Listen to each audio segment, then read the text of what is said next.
Hello guys, Solitaire Gamer here, and today I will be reviewing JoJo's Bizarre Adventure Diamond is Unbreakable. This is part 4 in the JoJo series, and the main character this time is Joseph's illegitimate son, Josuke. Joseph had an affair many years ago and never really spent time with his son, Josuke. There is someone giving other people stands in Josuke's town. Jotaro from part 3 visits Josuke in hopes of seeking his help in finding the perpetrator. Not only that, but they come to find out that there is a serial killer hiding within Josuke's town, and now Jotaro, Josuke, and many other characters must work together to uncover the killer's identity. To me, part 4 is the best part in the JoJo anime series so far, because of the mystery and the relaxing atmosphere. Some people like action all the time in anime, however I found part 3 in JoJo to be too repetitive.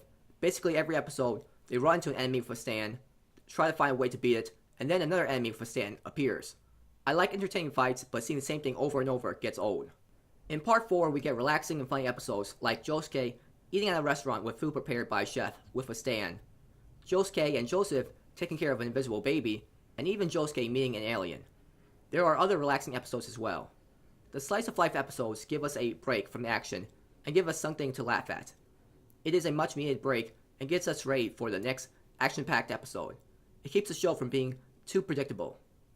This was basically a mystery anime, as Jotaro and his friends first had to find out who was giving other people stands, and then figure out another mystery of who has been killing many people in the town for many years now. It was entertaining seeing the characters uncover clues and try to piece them together in order to find a killer. As a viewer, we already knew who the killer was, but the excitement was in seeing how the good guys would try to follow Kira's trail and uncover his identity, as well as see how Kira would react to it and make a strategy to throw him off the trail. It was a lot like Death Note in that regard, which I liked.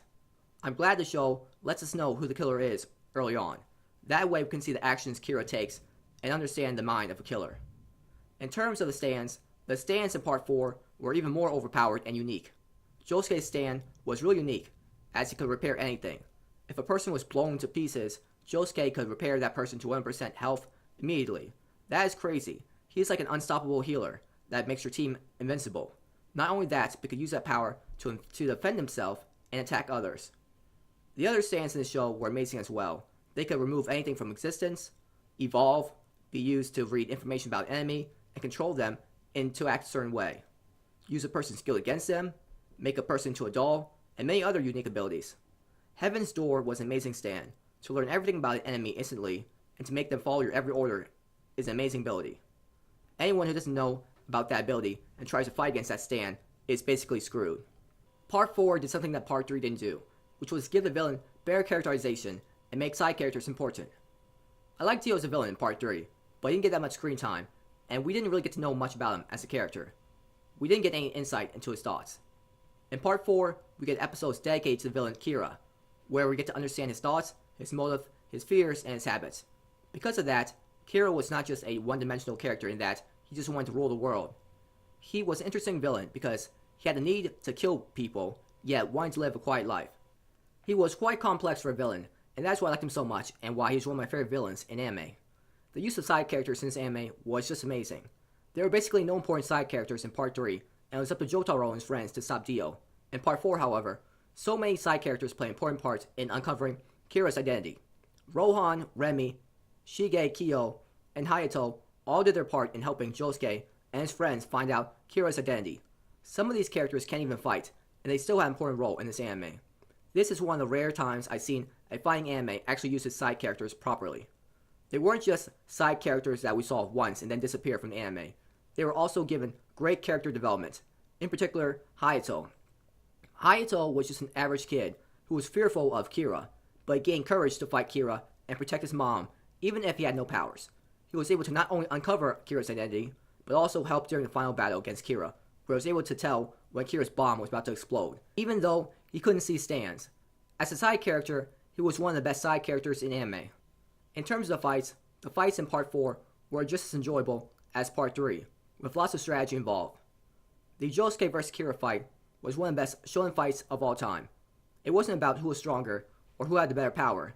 It was about who could use their mind better and come up with a better strategy. It wasn't like they're just punching each other and the fight was determined that way. They were hiding outside and inside houses and thinking of the best way to do a sneak attack. There was more focus on the characters' thoughts than the actual fighting. I love that kind of intellectual fight. I don't want to see a fight with just people screaming and punching each other. I want to see strategy being used, and the show delivered on that.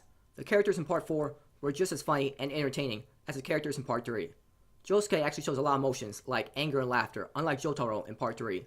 It felt like we could relate to him more as a character. He was just funny in everything he said or did during the show. Okuyasu was not a very smart character, but that made everything he did so funny. There was one point in the show where he had to decide who was the bad guy between two characters was, and seeing him plan to punch both guys because he wasn't smart enough to find out the bad guy was just hilarious. Koichi was a great character in that he showed that even if you aren't big, strong, and have an intimidating presence, you can still have confidence in yourself and protect yourself. When people tried to take advantage of him because of his shy personality, he stood up for himself and showed them just how confident he can be at times. The way he looked with his hair standing up at times was pretty cool as well. Jotaro from Part 3 returns in Part 4. He doesn't get that much screen time, but seeing him beat up opponents while screaming "Ora Ora Ora" was great. I get why he didn't get much screen time. It was so that he didn't overshadow Josuke and make Josuke not seem important as a main character. Josuke is the protagonist, after all, in Part 4. I liked all the openings in this anime, but the first opening was my favorite. It was just something I kept replaying over and over. Such a catchy song. The endings weren't anything special. I would just watch it once for one episode and then skip it for the other episodes. The music was great. It fit the comedic scenes and the action scenes of this anime. The animation style in Part 4 looked more colorful and brighter, which I liked. It made the show look much more pleasing to watch. The animation during the fights looked great, the characters moved smoothly, and it really animated the Stan's abilities well. If you like the JoJo series, then you definitely have to watch Part 4, because it's the best part so far in the JoJo anime series. The villain has great characterization, the side characters are actually important in the story, and the mystery aspect of it was entertaining. I give this anime a 10 out of 10. There's nothing bad I could say about this anime. So that's all I want to talk about for today. Thank you for watching this video. Have a great day or night wherever you are. And please like and subscribe if you enjoyed the video. And please comment if you found anything interesting in the video.